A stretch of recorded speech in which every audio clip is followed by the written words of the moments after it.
¿Te tocó aquí? Un poquito de agua. Tenéis agüita si queréis.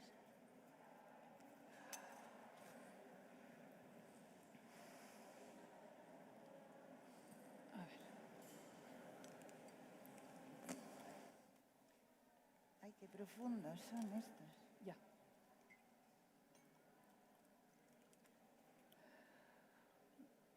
Bueno, buenos días de nuevo. Good morning again.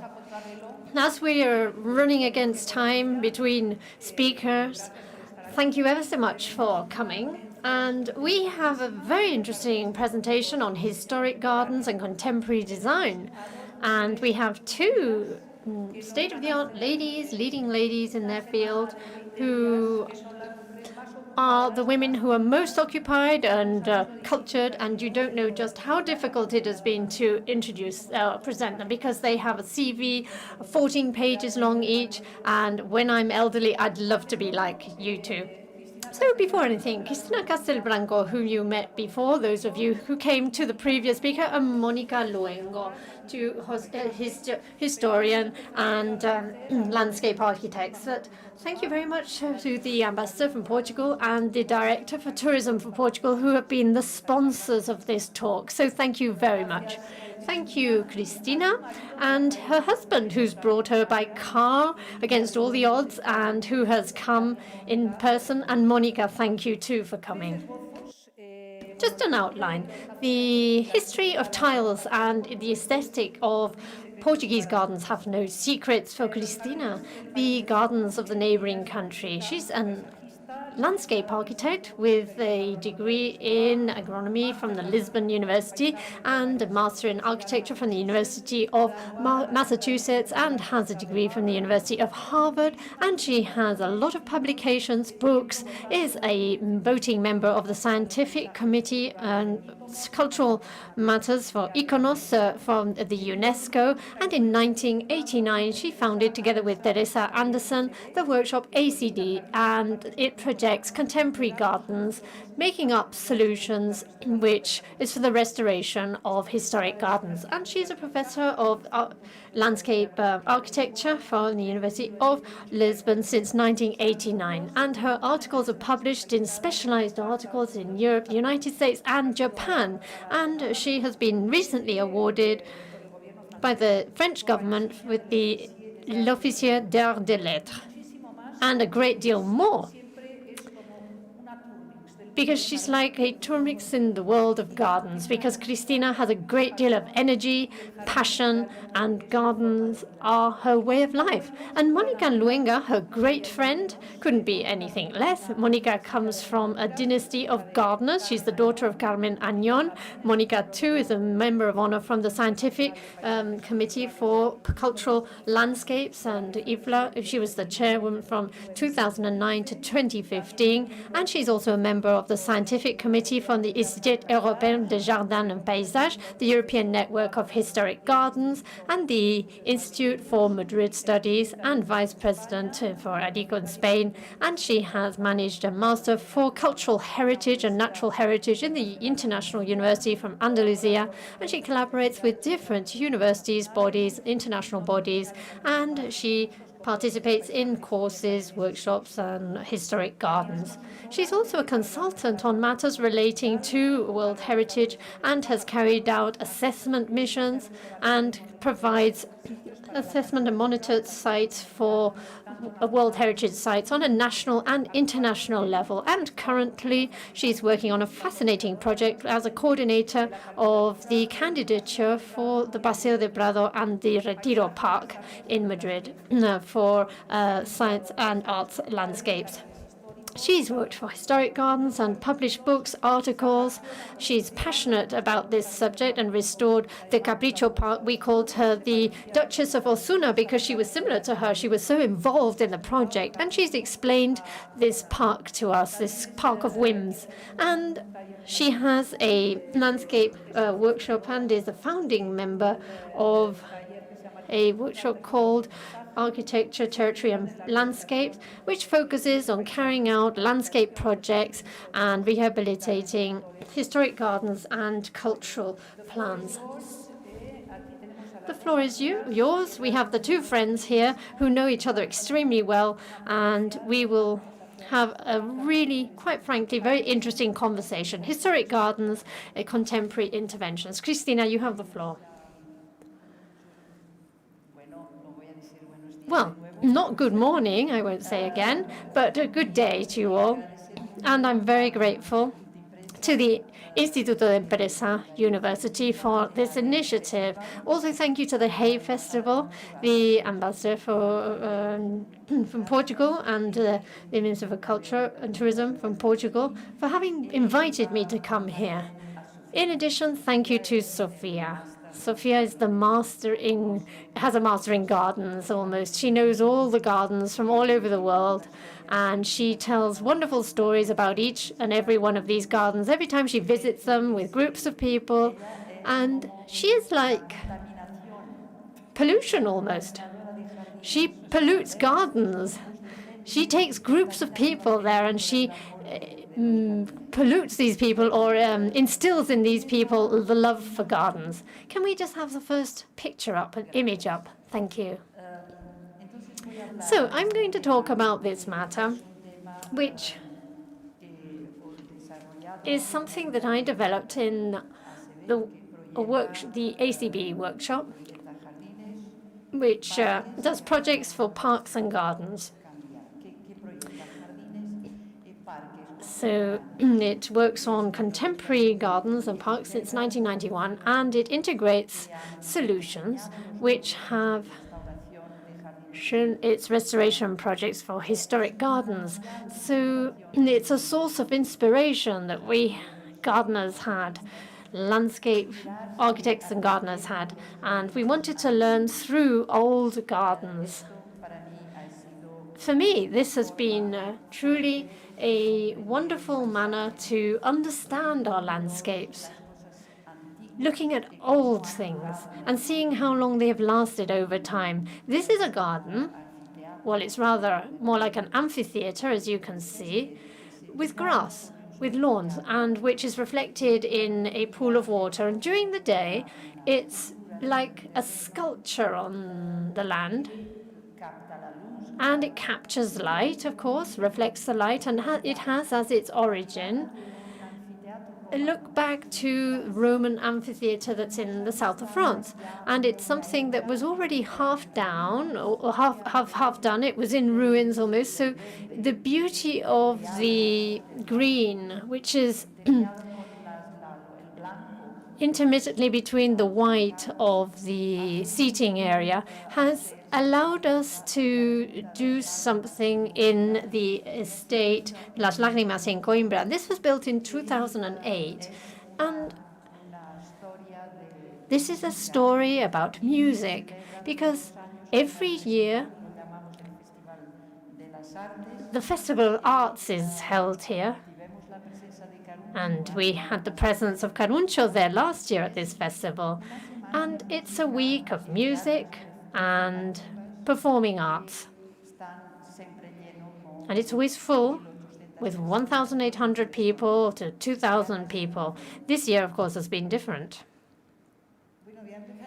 Well, I'm going to begin asking questions, if you don't mind. First of all, I'd like to thank Sofía and the Hay Festival, and in particular, those of you who have come here and are allowing these cultural activities to continue, which are just about surviving in Spain and that we have to ensure do survive. So thank you very much to all of you for giving me the opportunity to talk, as I often do, with my very good friend Cristina. But on this occasion, in this fantastic place, we had never been offered such a theater for our conversations, but I hope it will be interesting. So with Cristina, I've gone through many gardens, walked through many gardens, and in particular, I have worked in historic gardens. And what has always drawn my attention is that her contemporary creations focuses on history and historic gardens and in such a way that they became an inspiration for her and all her contemporary works. So I wanted to ask you, what is it you find in historic gardens that stimulates your creativity? Bueno,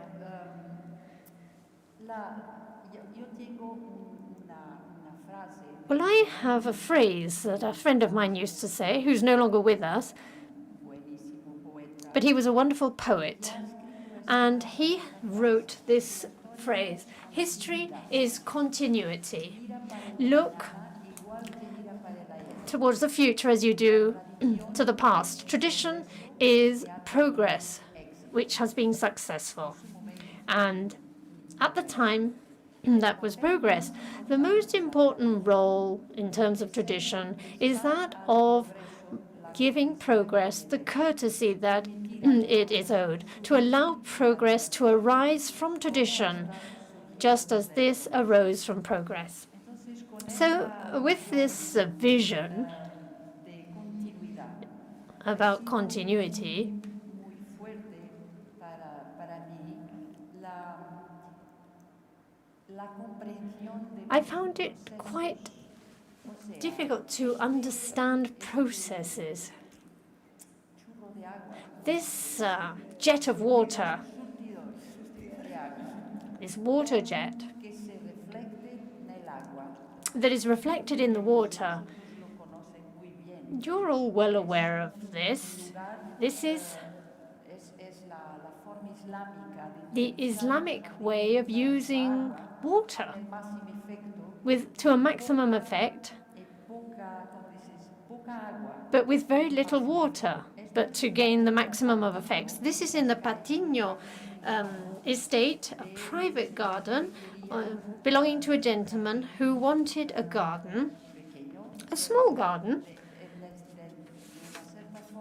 but that would to a certain extent be full of small details, small art, contemporary art details, where there would be sculptures.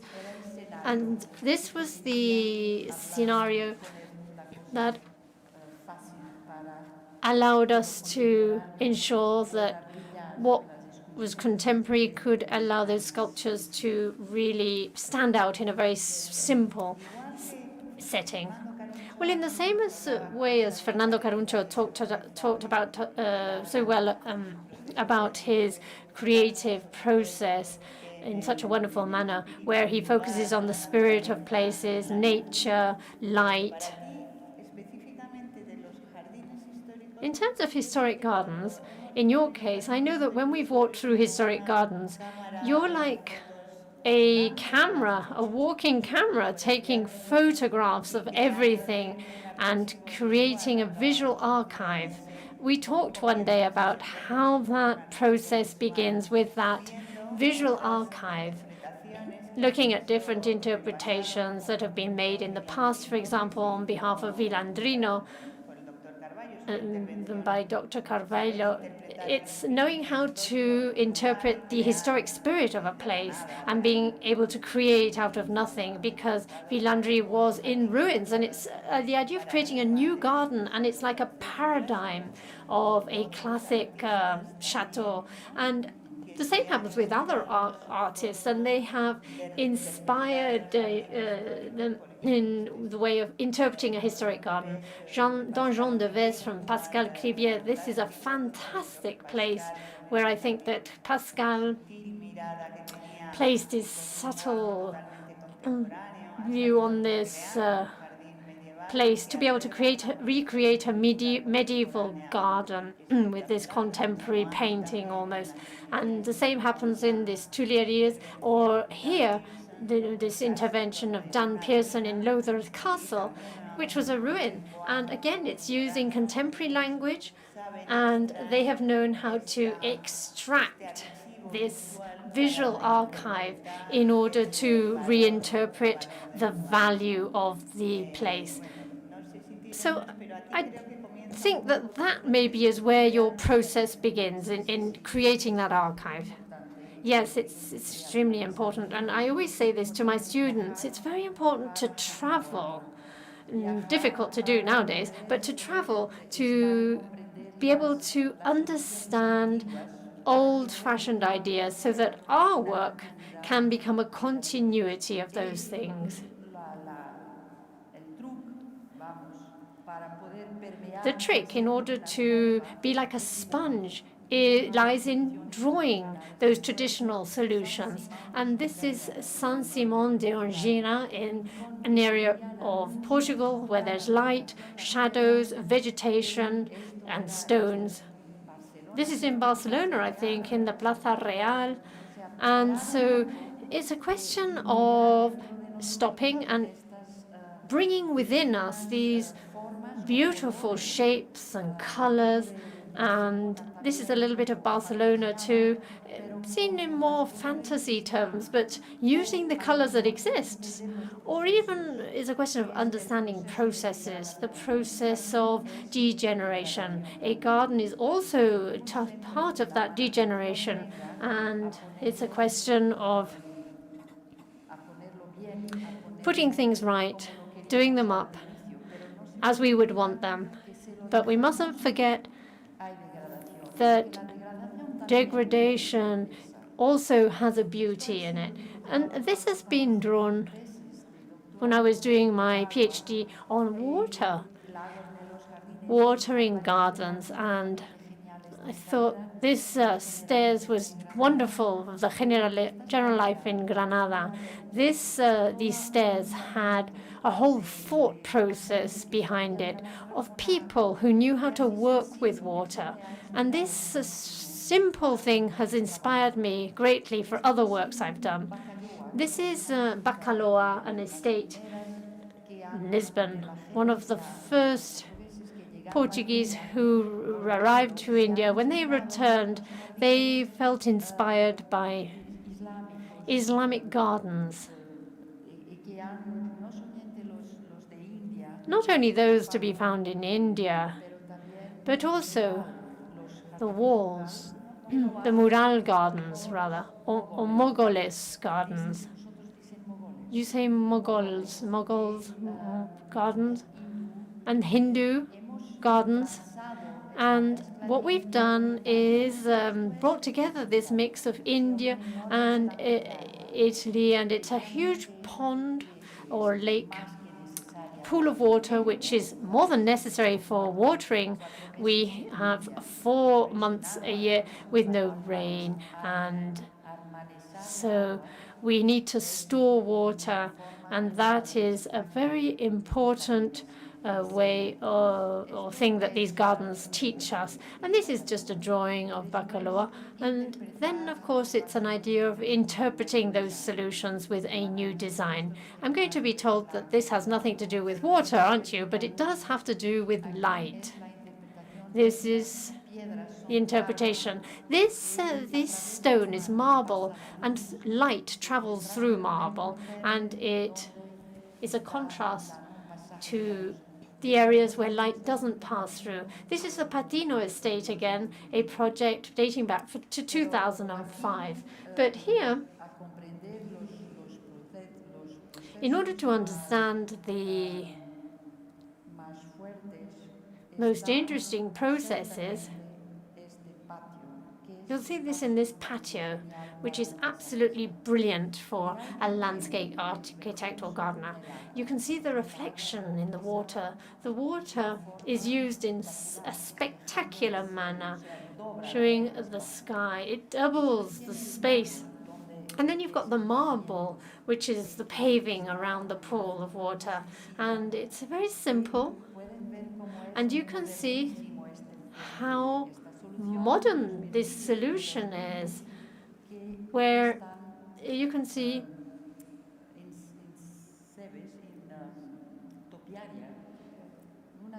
you have a wonderful set out. And then you've got this very small device. It's a pool of water that falls onto the stone and into the tank of water or the pool of water.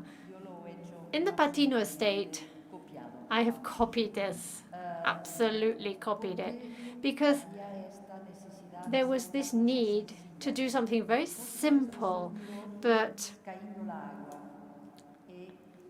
you can see the water falling into the pool, and the reflections of the water have to be reflected by the ceiling. And the water is reflected in that ceiling, and it can then, well, it's like a landau because you're allowing the light to finish my work, the light and its reflections. So this is one way of working, which is very much inspired in old things from the past, and then one interprets things in a more modern way, a totally modern way, because the Rayanes patio could be from Caruncho, for example, and really it's very minimalist in many places too. Yes, that's quite right. So we could summarize your process as being looking, analyzing, understanding, interpreting. So that is your process.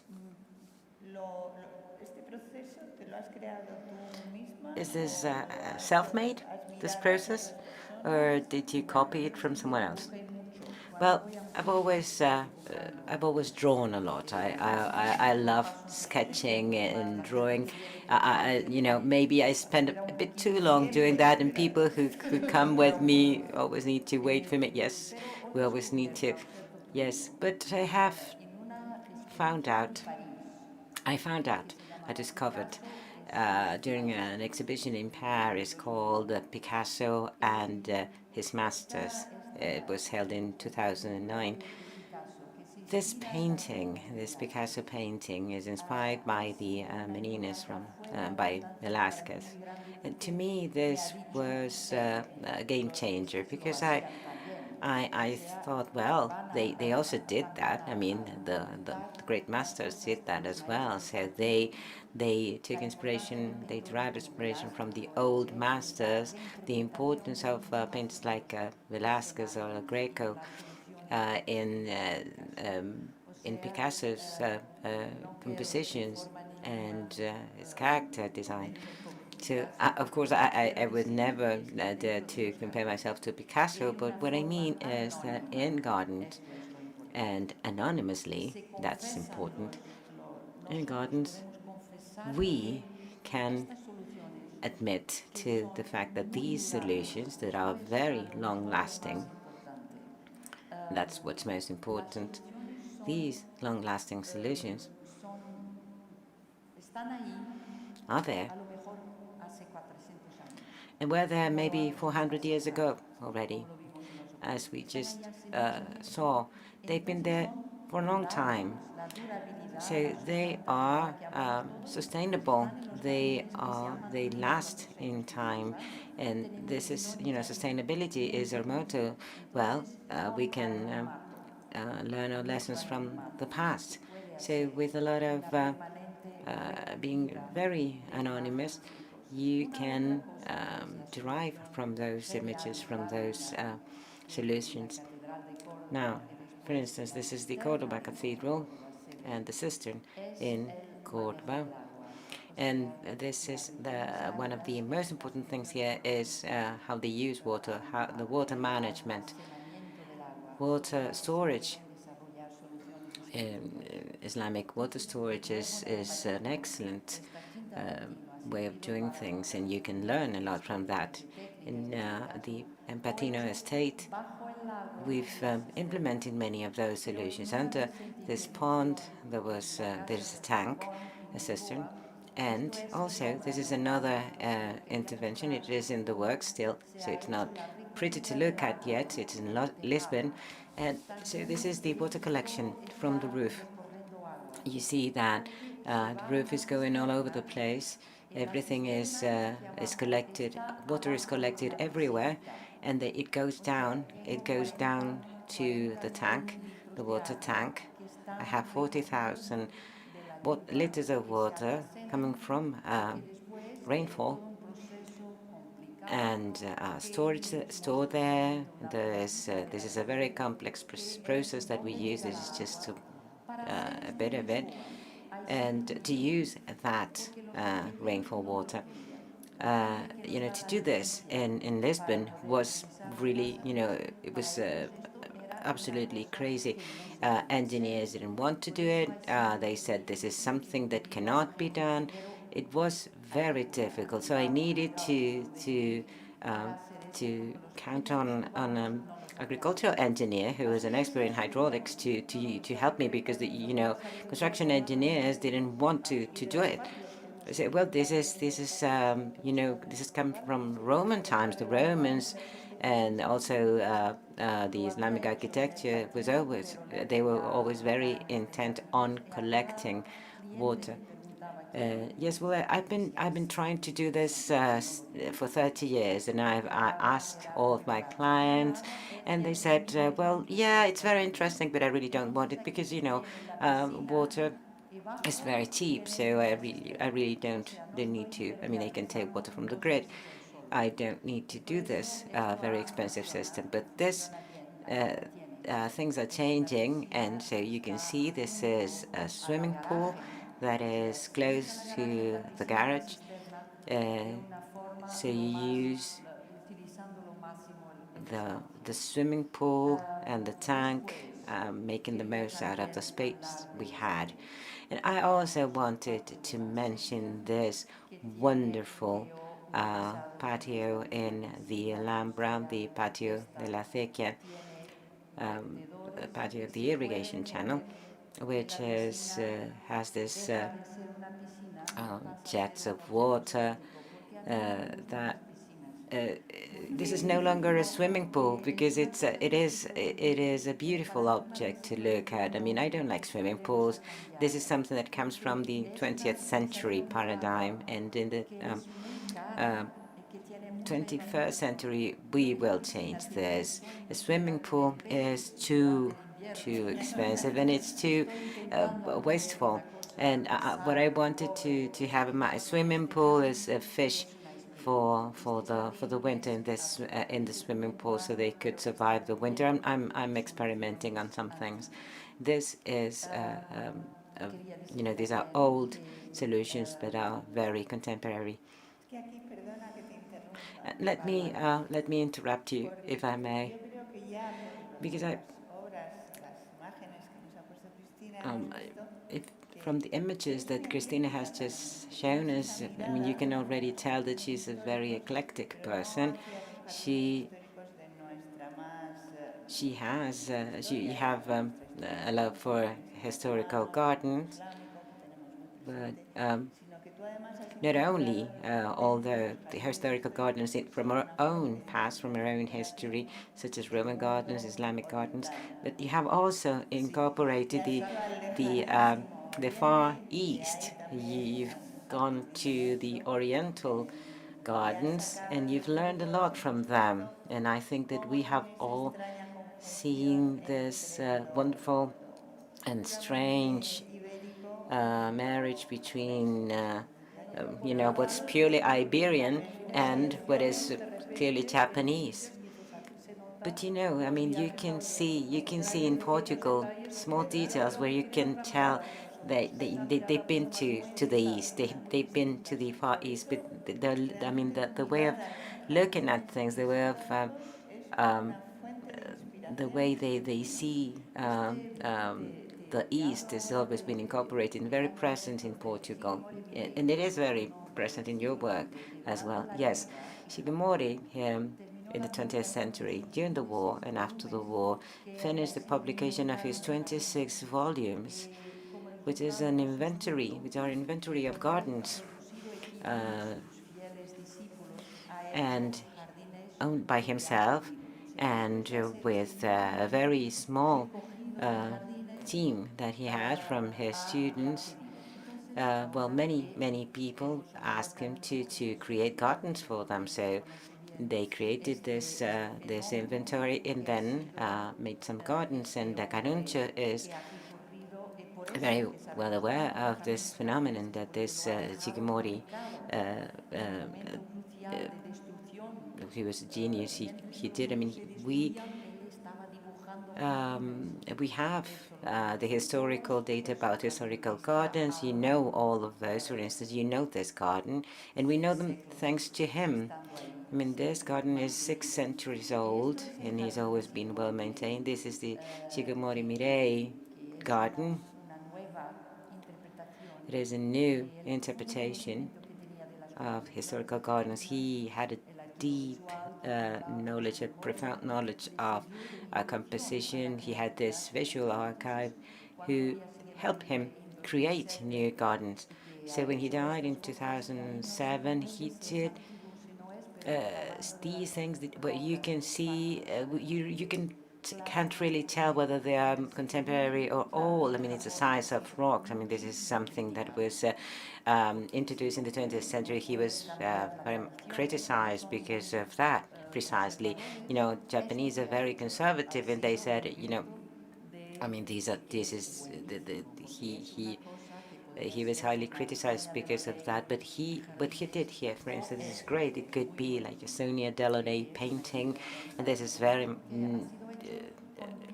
widely known. It is an inspiration for all of us because it's being done with the foundation stones of different old gardens that had been in decay, and he has reused them in this way. These are the foundation stones of temples that have been recovered in a very contemporary way. This is the Galvão estate in Lisbon. Why? Why do you have this link, this ties with Japan? Because we discovered Japan in 1543, and nobody knows. Nobody is aware of this. I mean, this is Portuguese pride, but not even the Portuguese know it. And we need to put this, to highlight this, and bring this to the forefront, because you know, only the 60 years after that were not very good. But then this ties, these close ties with Japan in Portugal have been always present. I think it can be considered an eclectic look, but it is also very, actually very possible. It's something very plausible, and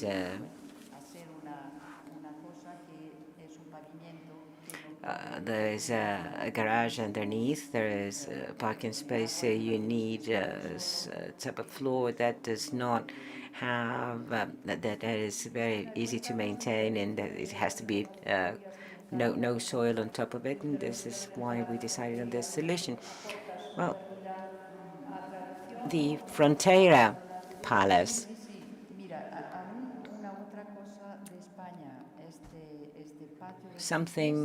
Something yet from Spain. This is the Cyprus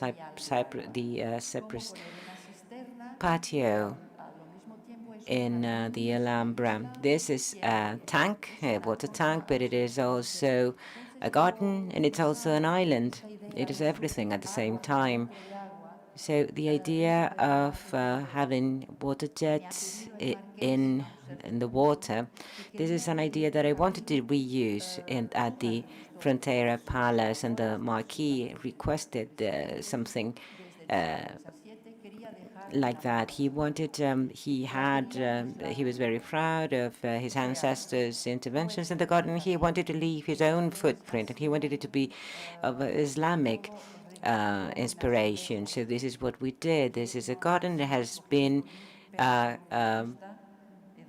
it has been actually coated in tiles. I did not do them. I did not choose this. It was an architect, and the result, the outcome, I didn't like it a bit at first. You know, I was even crying when I saw. I thought it was too colorful, too bright. But then, when the vegetation started to grow, and Caruncho said this. I mean, aesthetics change, and there's a generational change as well, and new generations like this. The ego, childish ego. Of course, the orange. Orange, you know, matches perfectly the orange in the orange trees.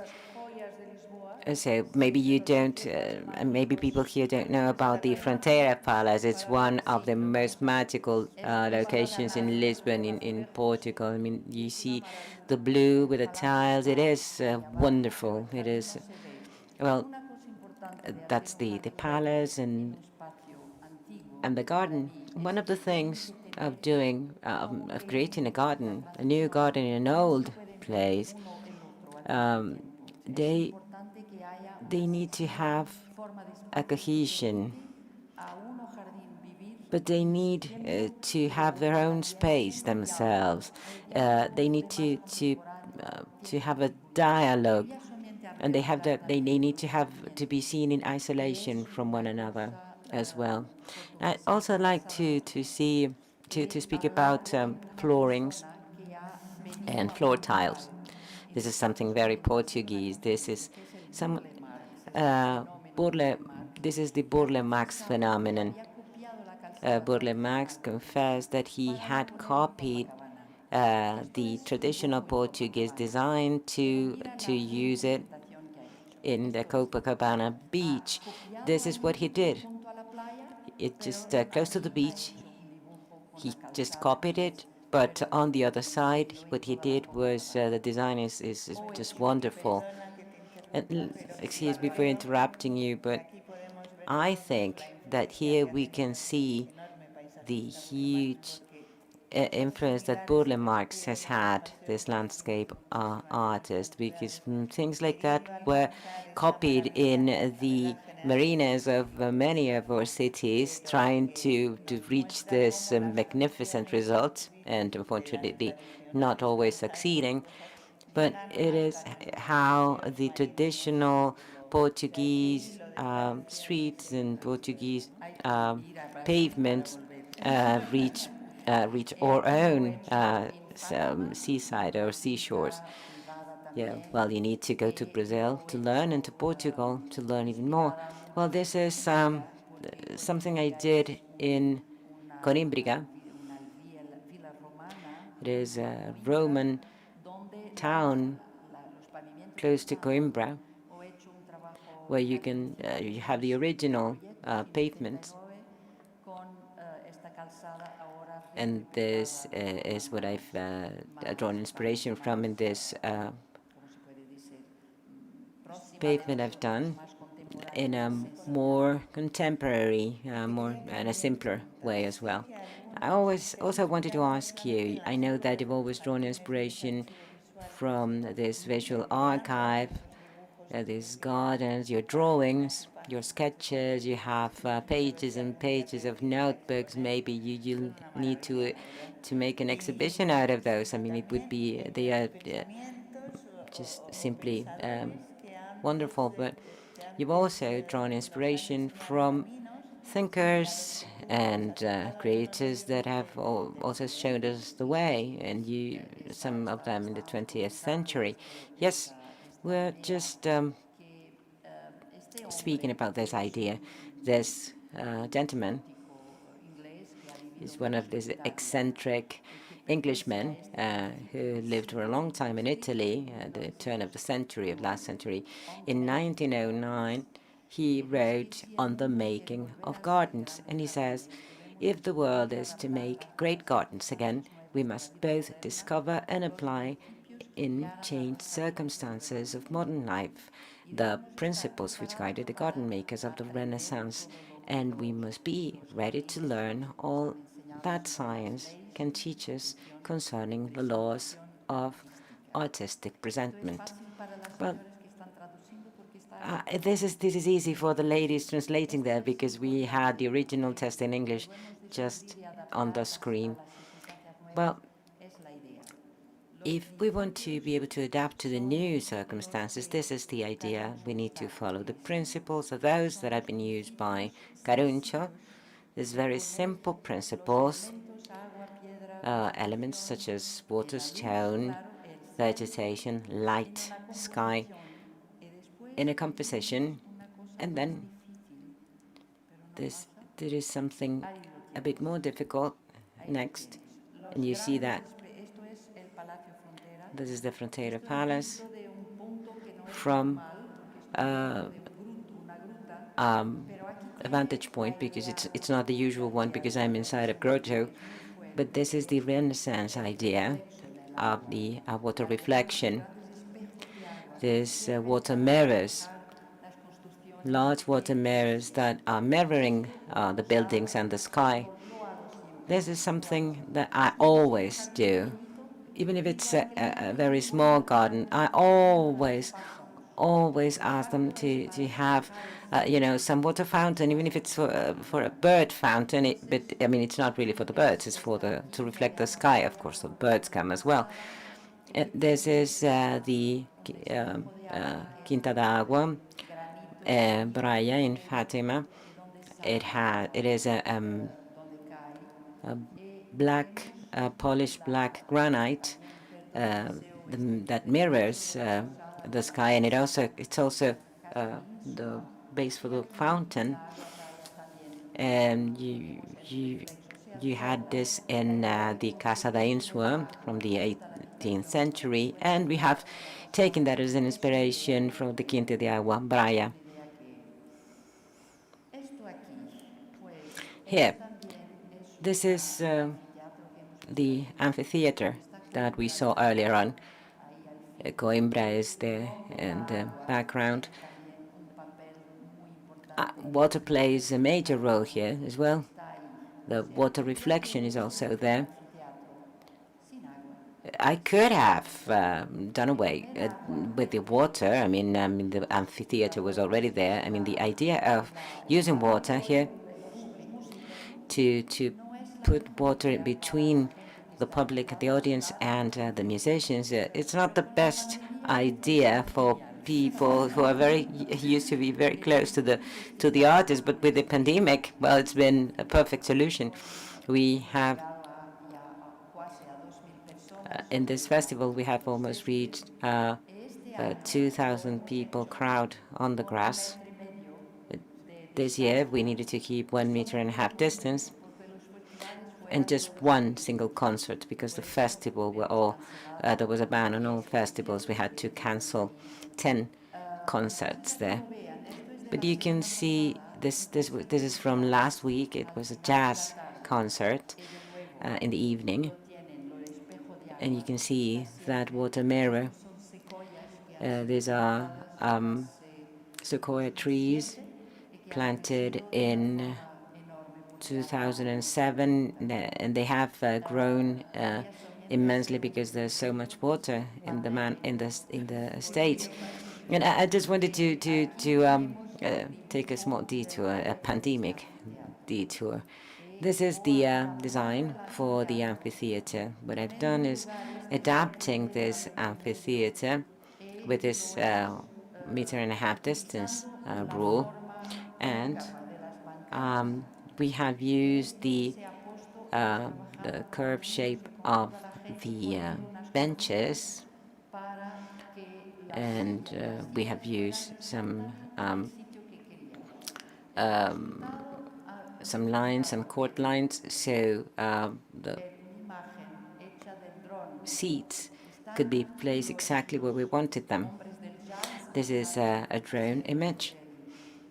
Jazzmen are rehearsing, and the chairs have already been placed on site. And seeing this, I got the certainty. I was certain that it is important for us to adapt, but we must never leave culture behind. This was very much criticized because I said I wanted to have this concert because culture, we cannot abandon culture. And they said, well, you don't hold a concert because it's going to be a flop, it's going to be a failure. And I said, well, just let me try and do it because it's going to be beautiful. Well, I think we need to go back to this English tradition, is English period dramas, Jane Austen movies, people going out in the rain and enjoying going outside. You know, I was brought up in the UK, and you went out walking every day under the rain, under the snow, and I think we will become much healthier and we will adapt. Otherwise, we won't have a cultural life at all. And I think this amphitheater will be a great example for future buildings, future constructions, things to be done, to be created in open air, which is the only thing that we will be be allowed to have in the future. And I had the pleasure to enjoy some concerts there. And this water sheet, you know, you can read there, well, wow, this is placed in the middle. I mean, this is a distance that keeps me away from the artist. But, you know, it is magical at night when the lights are reflected on the water. It's so much more beautiful than if it was not there. So I think the solution is perfect. Well, so it's 5 minutes left only. So, Cristina, wishful thinking, what project would you actually love to do in Portugal? First, what type of intervention would you like to do?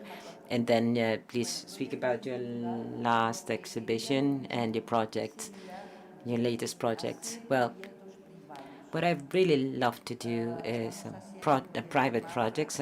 We are doing having a project in Mafra. It's not a private one, and it's been really quite challenging, so to speak. I love private projects because it's a way to teach people or customers, people who have gardens, how you can live in a much more sustainable and long-lasting way with spaces being, you know, much longer lasting, because you can, you know, consumption well, it can be redirected towards things that do not have such a terrible footprint. It can lead this to a new lifestyle. And you can do this in private projects. You can add this new aesthetics. And to me, this is the main challenge, to rethink aesthetics, you know, to rethink my aesthetics after this trauma that we've all had to endure. Well, you need to look for the perfect client, because when you have a good client, then you have a good project. Then you book on Japan, Cristina. She is in love with Japan, as you know, as you can see. You know, who? I mean, it's like an egg and chicken solution. No, arigato, obrigado. They say, I mean, where, you know, who did it first? When we say obrigado, which means thank you in Portuguese, it was, and when we say obrigado, the Japanese say, well, how can you please, I mean, say this? Because, I mean, it's arigato. We've been saying this forever. But I mean, but they said, I mean, it's impossible that arigato comes from obrigado, because if it comes from obrigado, I mean, how could we ever have a 4,000 year culture without having a word to say thanks? Well, that's one thing. Then it's tempura. Tempura. This was something that the Portuguese brought to Japan, also cartography and map making. And then, of course, the castle building. They had to adapt their castles to firearms, the use of firearms, and the Portuguese, and they incorporated many Portuguese elements and Iberian elements, because with Philip II, it was we were the same country. We were both of us together, Spain and Portugal. And Luis Froes is a Jesuit. He arrived in Japan in '68, and he stayed there until '97. And he wrote by hand 4,000 pages on Japan. He's not a, you know, your run-of-the-mill Jesuit. He was in love with Japan, and he was so much in love that he was acting as an anthropologist, and he described Japan in an absolutely impartial way. He was in love with the tea ceremony, He wrote about 23 different gardens that had been perfectly manicured, perfectly kept, and he was amazed. They were Buddhist gardens. So we have a Jesuit saying, well, leave religion aside. We don't care whether this is a Buddhist garden. What's important is the garden. It's the garden itself. He was a very cosmopolitan person. He also wrote about India, and it took me 7 years to find among everything that he had written, all his garden descriptions, and I visited them to draw them, to be able to make sketches, and to find out why those solutions had so much amazed a Portuguese Jesuit. He had written about them, and then this could be, and what lessons we could learn from them. For instance, the work with camellias, the way they place the stones and how they place the plants on top of the stones and then prune them as if it was, a coat, an overcoat on the stone. This is there's a whole symbology behind it. But what's most important is that the Japanese have discovered in the gardens what we just discovered in the 20th century. They discovered abstraction, the possibility of interpreting their own individual ways of thinking and of seeing art. And this is why we, the Westerners, fell in love with this, with these Japanese gardens. And then Louis Freud, I've spent 7 years, as I said, well, not only doing this, but well, I've published this in English. In what publishing house? It's Springer Nature, and it's called Louis Freud.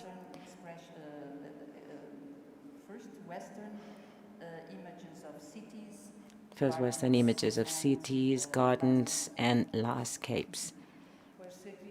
Well, Cristina, thank you. Thank you ever so much. After these 2 conversations, I think that we're going to take the car and go and travel to Portugal to take a look at all these wonders. Well, it's so close by, it's just around the corner. Well, it's so close, and we are absolutely in love with it. So from the modernity of the past, it can be used in the present and give us fantastic solutions for the future. Well, thank you, Monica, also for being here. Thank you all for coming. And we will continue conversations in nature tomorrow. Tomorrow morning, we have Umberto Pasti, who's the opposite to Caruncio. Umberto is a Pollock, and Caruncio is a Mondrian, with a wonderful garden photographer, Japing Hop, she's a Vietnamese photographer. She captures the spirit of a garden, of a landscape. She's just simply wonderful, and we will be having a conversation with them at 10:30 in the morning. See you tomorrow then. Gracias, Cristina. Muchas gracias, Sofía. Gracias, Mónica. Muchas gracias, Sofía.